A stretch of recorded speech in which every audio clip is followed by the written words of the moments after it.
Assalamualaikum warahmatullahi wabarakatuh. Perkenalkan, nama saya Tiara Nabila, NIM 4218001, Prodi Perbankan Syariah IAIN Pekalongan, kelas manajemen wakaf dan zakat C, akan menjelaskan pertanyaan yang sudah disampaikan oleh Bapak dosen Bapak Bahtiar Effendi. Yang nomor 1 itu 8 asnaf golongan yang berhak menerima zakat. Golongan yang berhak menerima zakat itu yang pertama ada fakir miskin. Kalau fakir itu orang yang melarat atau tidak mampu, orang yang hidupnya itu sengsara banget dan dia tuh tidak memiliki harta dan tidak mempunyai tenaga untuk menutupi kebutuhan dirinya dan keluarganya. Semisal orang fakir ini membutuhkan Rp10.000 tapi ia berpenghasilannya cuma Rp3.000, maka wajib diberikan zakat untuk orang fakir tersebut untuk menutupi kebutuhannya. Kalau miskin itu berlainan dengan orang fakir, dia tuh nggak melarat tetapi punya penghasilan dan pekerjaan tetap, tapi dalam keadaan kekurangan, nggak mencukupi untuk memenuhi kebutuhan hidupnya. Semisal orang miskin itu membutuhkan uang Rp10.000 tetapi hanya berpenghasilan Rp7.000. Orang ini wajib diberikan zakat, tapi cuma sekedar untuk menutupi kebutuhan atau kekurangan kebutuhannya itu. Yang kedua ada mu'alafatu qulubuhum. Mu'alafatu qulubuhum itu orang yang dilembutkan hatinya. Yang ketiga amil zakat. Amil zakat itu panitia zakat, orang yang dipilih oleh imam untuk mengumpulkan dan membagikan zakat kepada golongan yang berhak menerima zakat. Itu mempunyai syarat-syarat tertentu, yaitu muslim, akal dan baligh, merdeka, adil, mendengar dan melihat, laki-laki, dan mengerti tentang hukum agama. Pekerjaan ini merupakan tugas baginya dan harus diberi imbalan yang sesuai dengan pekerjaan yang udah diberikan kepadanya. Yang keempat, mu'alaf. Mu'alaf ini orang yang baru masuk Islam dan belum mantap imamnya.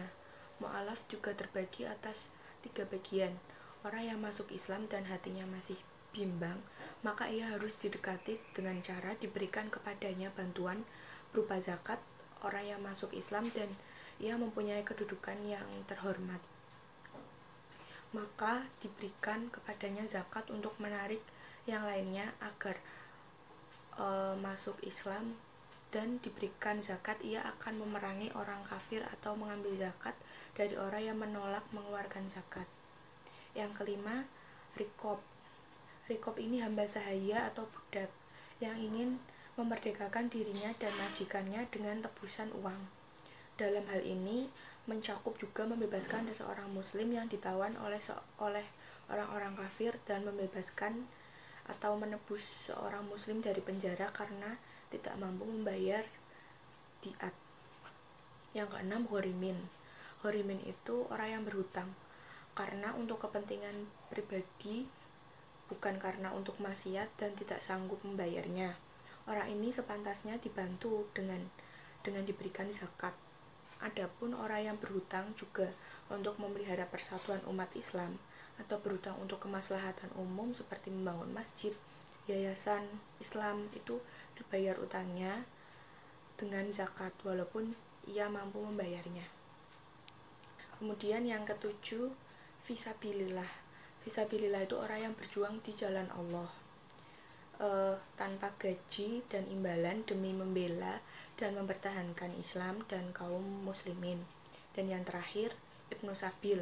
Ibnu Sabil itu orang yang berpergian, yang berpindah-pindah dari satu tempat ke tempat yang lain, yang punya tujuan, bukan bertujuan untuk maksiat di negeri rantauan, lalu mengalami kesulitan dan kesengsaraan dalam perjalanannya. Nomor 2, ayat atau dasar Al-Quran perintah untuk menunaikan zakat.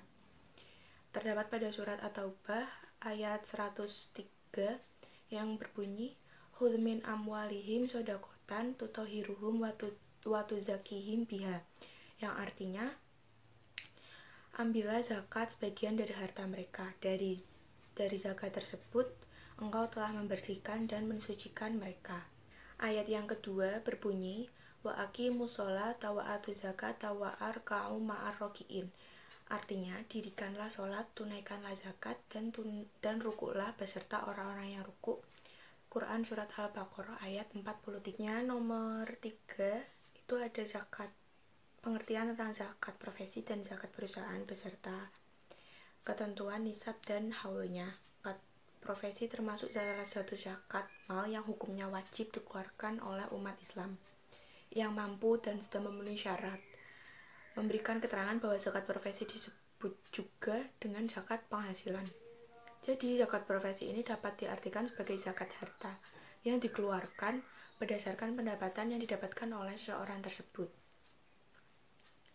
Berdasarkan pengertian ini, maka setiap orang yang mempunyai penghasilan wajib zakat itu mengeluarkan zakat profesi. Dan nisab dan haul dari zakat profesi. Ukuran nisab dalam jumlah 1 tahun dan nisabnya itu dimasukkan dalam kategori zakat mal, yaitu 2,5%, 85 gram kali harga emas. Jika harga 1 gram emas 270.000, kemudian dikalikan 85 gram, maka jumlahnya 22 juta dalam 1 tahun. Artinya, jika dikumpulkan dari gaji honorer seorang setahun dapat mencapai sejumlah 22 juta lebih, maka itu sudah wajib zakat. Sehingga jika dibagi 12 bulan per bulannya, maka menjadi wajib zakat adalah 1.900.000 saja. Jika seseorang mendapatkan honor atau gaji 1.912 per bulan, maka itu udah wajib zakat. Presentasi 2,5% itu adalah batas minimal kewajiban zakat dan boleh pula lebih dari itu. Kemudian zakat perusahaan. Zakat perusahaan adalah zakat yang dikenakan atas perusahaan yang menjalankan usahanya itu dapat bertindak secara hukum, memiliki hak dan kewajiban, serta dapat memiliki kekayaan dan haul zakat perusahaan. Jika perusahaan tersebut belum mengeluarkan zakatnya, maka para pemilik perusahaan tersebut harus mengeluarkan zakatnya. Para ulama beserta muktamar internasional menganalogikan zakat perusahaan kepada zakat perdagangan karena dipandang dan aspek legal dan ekonomi kegiatan sebuah perusahaan. Intinya adalah berpijak pada kegiatan trading atau perdagangan.